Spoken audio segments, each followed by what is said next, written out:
Hey, how's it going? Hello, everyone. So, this is called Visual Strategy Toolkit, a practical approach to communicating conservation. Um, the idea behind this workshop is that communicating hard science is obviously very boring. There was a talk earlier today about how storytelling is so important, and storytelling is obviously an incredibly important facet in order to transmit images and transmit science communication to people in a way that they can understand easily. I just think storytelling is one aspect of a much bigger idea. So this is really meant for people who work for conservation organizations, people who are in conservation and organizations themselves, to broadly think about what would it mean to have a visual strategy? What is the visual? And what does it mean to implement that? What kind of relationships can you activate through thinking about your work and thinking about communicating your work visually? So, quick introductory slide. Oh, Craig, what's up, man? Thanks for joining. So sweet. All my friends are here. My name is Evan Marcus. I'm an independent visual researcher. I have experience as a brand director for a sustainable beverage company that's worked with conservation outcomes, but was also a private sector project, sells domestically in South America and in the US. Currently, I'm the communications lead at a conservation NGO that works with farmers, livelihoods, and conservation outcomes. And I also studied as a visual anthropologist, and I'm a published scholar in visual anthropology. I published work that was in the visual anthropology field as a as a visual document that was peer reviewed in the first academic peer reviewed film festival. So that's my experience. That's where I'm coming from. A little bit of private sector, a little bit of nonprofit conservation work, and also academic theory, which is really the driver behind uh, the toolkit that I'm gonna talk about today. Okay, so the first point I want to make is I'm just gonna give a little bit background on the visual, and then we'll get into sort of a practical application of it. But I want to give you my perspective of where I'm coming in the world. To me, when I say the visual, it doesn't mean images. It doesn't mean still images necessarily. It doesn't mean a photo. It doesn't mean moving images, video. The visual for me is a form of representation that encompasses photo, film, moving images, material images, architecture. The visual is a form of representation of how we see things. Image has the etymology of coming from uh, the meaning of imitation, imitating reality into a different form. So the visual doesn't just mean an image on your phone, but it can mean this poster behind me that's framed. It can mean things that are off the screen. It can mean a menu. It can even mean this PowerPoint presentation is a form of visual representation of the things that I wanted to convey to you. And I hopped on Adobe Illustrator and I made it look cool. So even text and linguistic perspectives can be visualized. So I want to start out by saying, let's think about the visual as not a separation of images, but encompassing something larger than images. It's encompassing forms of representation. And what those representations are doing is they're representing relationships. So this is how I approach the visual strategy toolkit, is to say that when we're looking at an image, we're not just looking at something cool, but we're looking at something that embeds our relationship to ourselves, to bigger forms of kinship outside of us, to the ideas, and to other people and organizations. So the visual is a form of representation, and that representation represents relationships.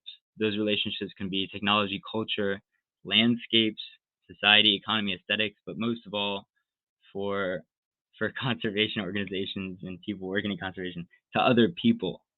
Um, that's what the visual represents to me.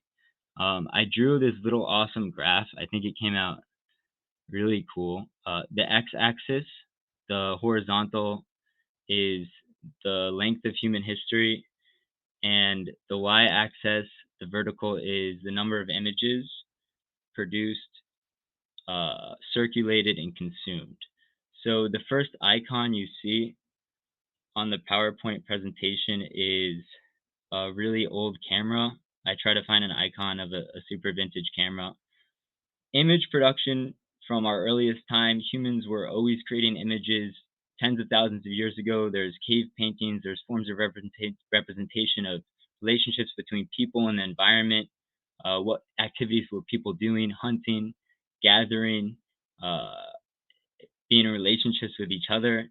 And those forms of representation were always material. They were always drawn into the environment, into material forms that came from the environment, and they were always reproduced from the eye to the material. So it was a direct form of representation. And then the printing press in the 1500s definitely changed the game.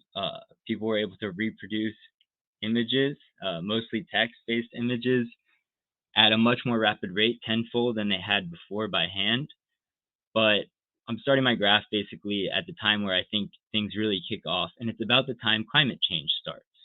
And I don't think these things should be ripped apart. I think they're very intertwined. I don't think I'm going to have enough time to get into it today, but the Industrial Revolution, or the Industrial Revolution, creates mechanical forms of reproduction, and that not only leads to what we know as the really acceleration of climate change on this planet, but it leads to the invention of the mechanical image, the camera, and then the camera comes and we're able to produce more images more quickly.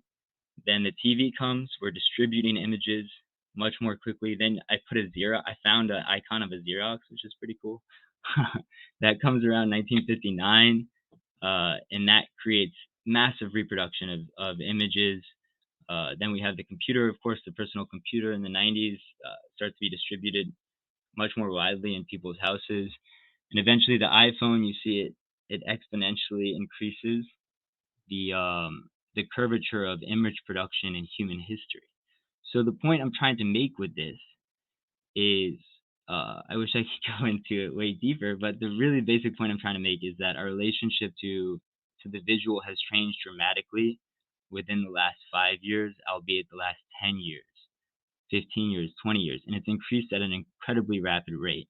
I mean, I always imagine myself when I study these things of what would it be like to be someone in the 1800s, how many mechanically reproduced or human produced images, representations of reality would I encounter? Most of my day would be experiencing direct reality, the things around me, without any mediation by the image or by the visual. But as mechanical reproduction has accelerated, we literally look at thousands of images every day, not just on our phones or our computers, but imagine in the city or driving down the highway, you see billboards, and in our cars, we now have screens as well.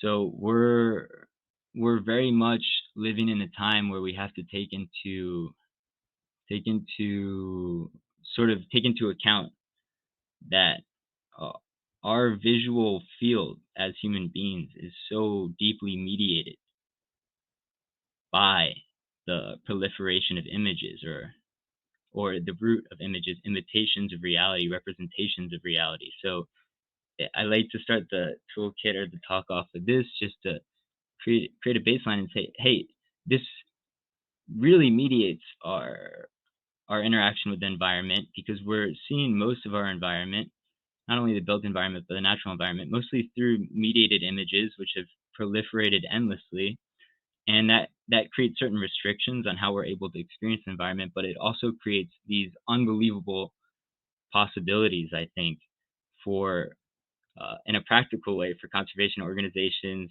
or NGOs working in the environmental landscape space to think about how images are so widely distributed now, but also that distribution goes to creation as well. The distribution of creation. So many more people are able to produce images, so many more people are able to distribute images and see images. I think that creates a lot more possibilities around uh, how we talk about our work and how we represent our work and how we connect our work to stakeholders. It's like that's the esoteric part that I needed to get out of the way. Um, but that sort of forms the basis for how I think. Now, drones and satellites allow for distributed.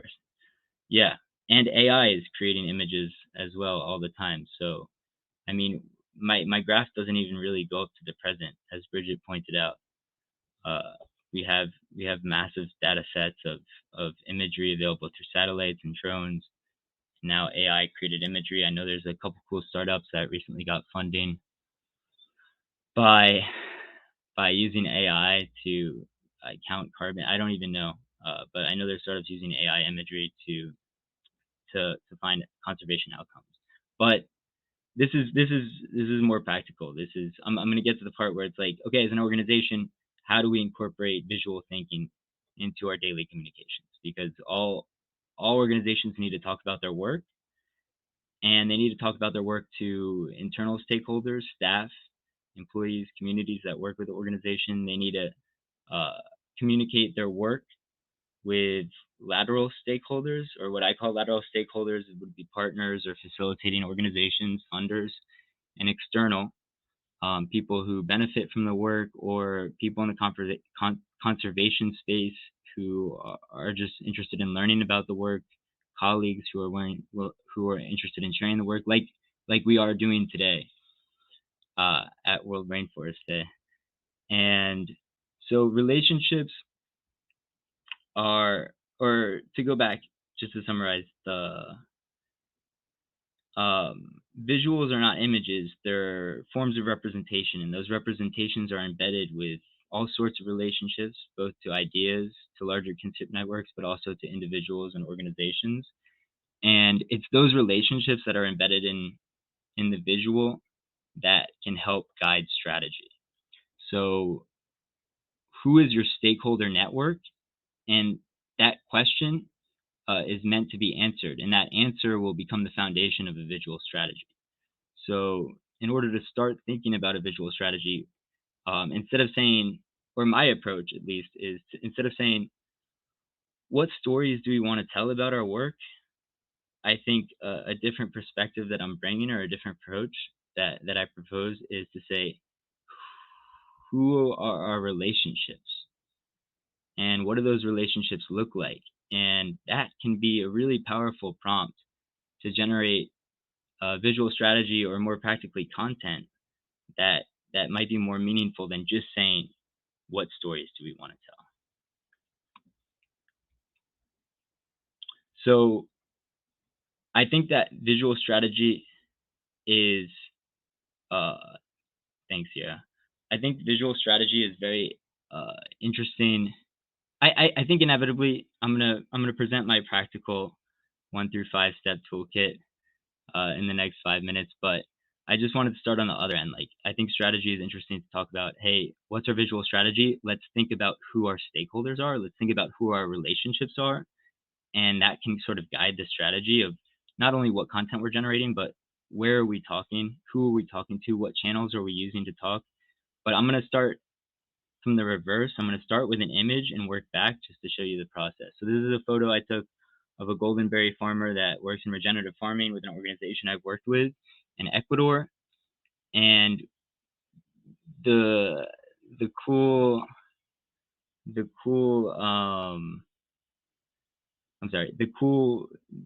like game we're gonna play with this photo is, we're gonna ask questions about it, and see what relationships are embedded in it, or see what line of questioning would reveal the information that is embedded in this image.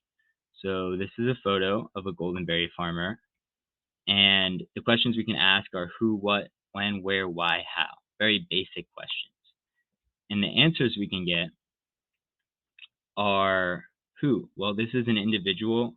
Her name's Veronica. She lives in Imbambura province of Ecuador. She works with the Goldenberry Farmers Organization. They grow goldenberries. They sell it to a corporation who buys it, make sure it's organically certified. It's in this beautiful landscape. It's in the Andes, it's in the Andean, it's in the tropical Andes, so it's in this really biodiverse region that is that is very at risk uh, for a lot of the issues that other communities are facing in deforestation. It's part of this project that I won't get into. The product that she's producing as a goldenberry farmer is a goldenberry. The product travels all over the world. It's a snack in the United States, Canada, and the UK, as well as sold domestically. Who are the partners funding this project or facilitating this project? Who's the funding organization?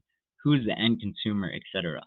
Um, by just creating a line of questioning about this one image, we reveal a whole network of stakeholders that are potentially tied and will potentially get meaning from this photo. So I guess the point I'm trying to make with this little exercise is that in every image or moving image, or there's a visual world behind it. There's a series of relationships where people can connect to this photo in very different ways, and inevitably they're going to be different audiences.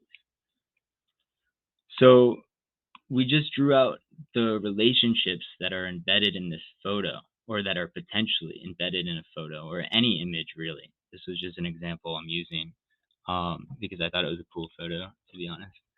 Um, and we came up with this list just now of individual, community, location, landscape, etc.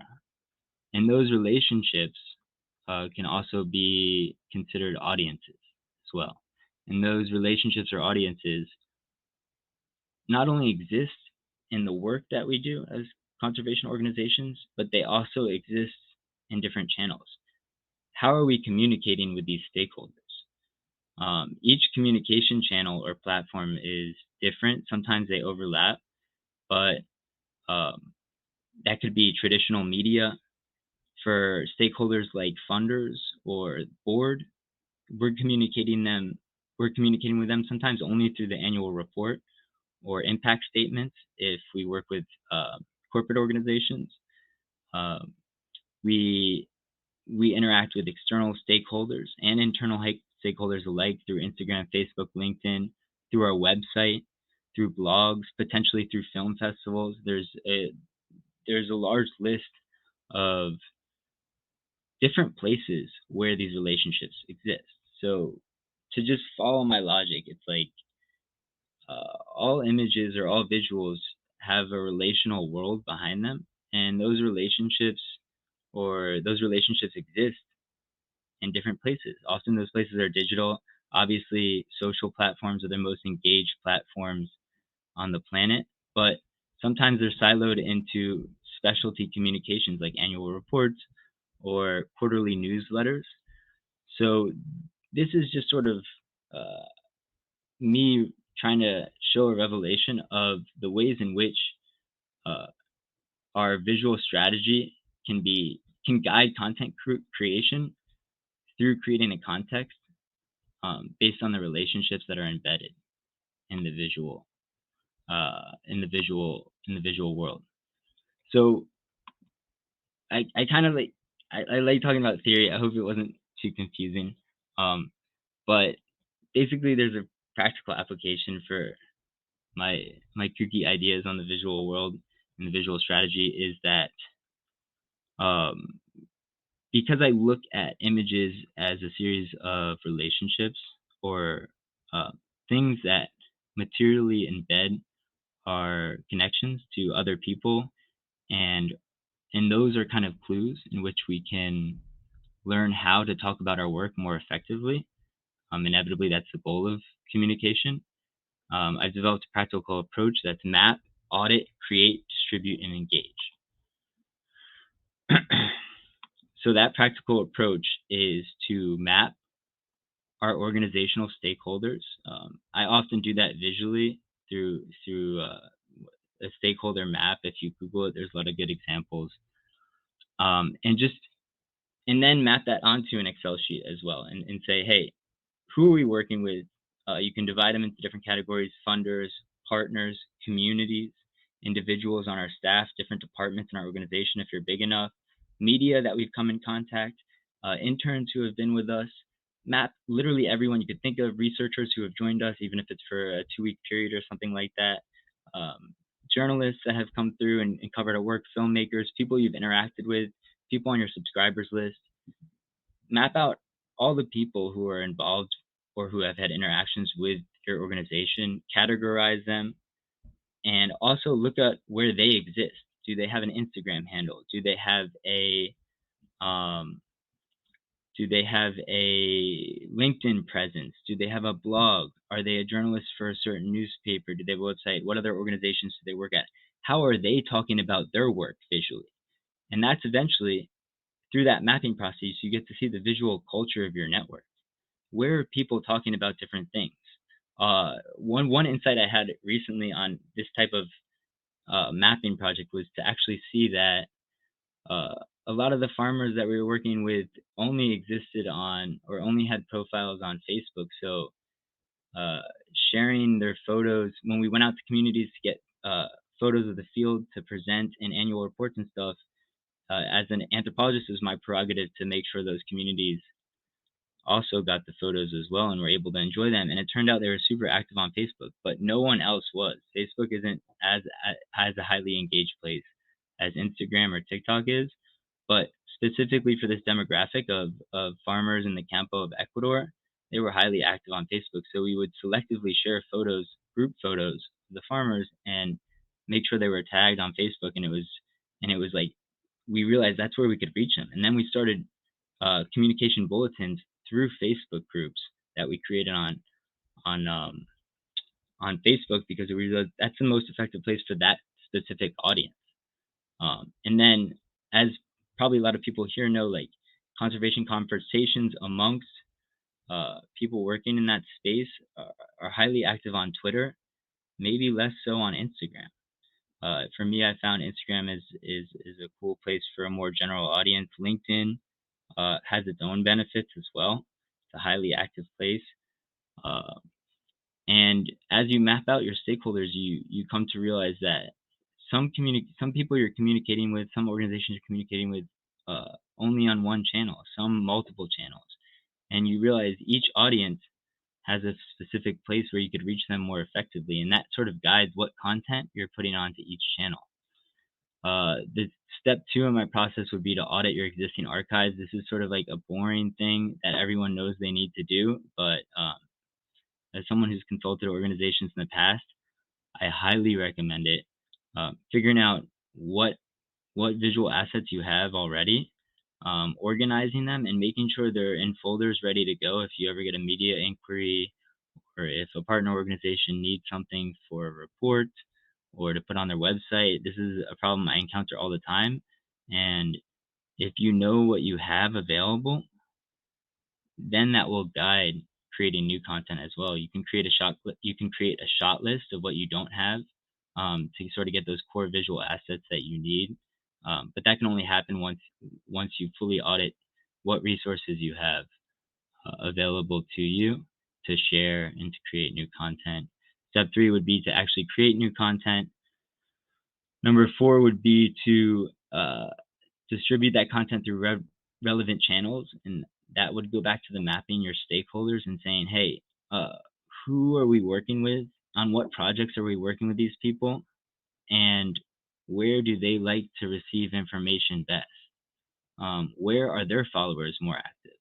Often, I've had photo shoots done for the organizations I worked with, and we'll actually get to share those with our institutional funders or partner organizations, and it's a real boost to give people high quality visual assets. It's sort of like added value for no extra cost for your partners. So really having a map of where their needs are from a visual strategy standpoint can be really effective to deepening relationships with your organizations and creating added value for the people who are supporting your work. And then five, of course, is to engage uh, and to assess. And engaging and assessing goes hand in hand. Just if you don't have a dedicated person for social media, and I'm not just talking about social media, but communications, like the organization I'm working with now, I got brought on because they're doing amazing work, but they had never thought about communications. So uh, it's hard to do if you don't have someone dedicated to do it. But that's definitely a step I recommend is really seeing like, yo, what's working, what's not working. Um, the last slide I put just to show you like you can do this all. You don't need special software. I mean, communications is overlooked often. People who do communications effectively are the biggest organizations in the world, right? But it often gets overlooked for smaller organizations because it's not the work itself, it's a representation of the work. But that representation is really important to understanding the relationships you have and understanding how you can deepen those relationships and understanding, what work you're actually doing. It actually helps visualize internally. So these are free resources. I use Excel to map. I do the visual audit on a Google Drive with just put everything into folders. I create templates and shot lists. I do sometimes. I have a really nice camera, but you can do it from your iPhone. There's Canva, distribute on social media. All the platforms are. So if you're just starting out, I just wanted to put this in there. Like, yeah, you don't need a specialist to do this. You can start doing this on your own. I was gonna leave the last 10 minutes for questioning, but I guess I'll leave the last 3 minutes. I kind of it went pretty quick there, but I hope everyone enjoyed it. Sierra said it's a great idea to bring visual strategy back to relationships and stakeholders. This really personalizes the strategy and gives it meaning.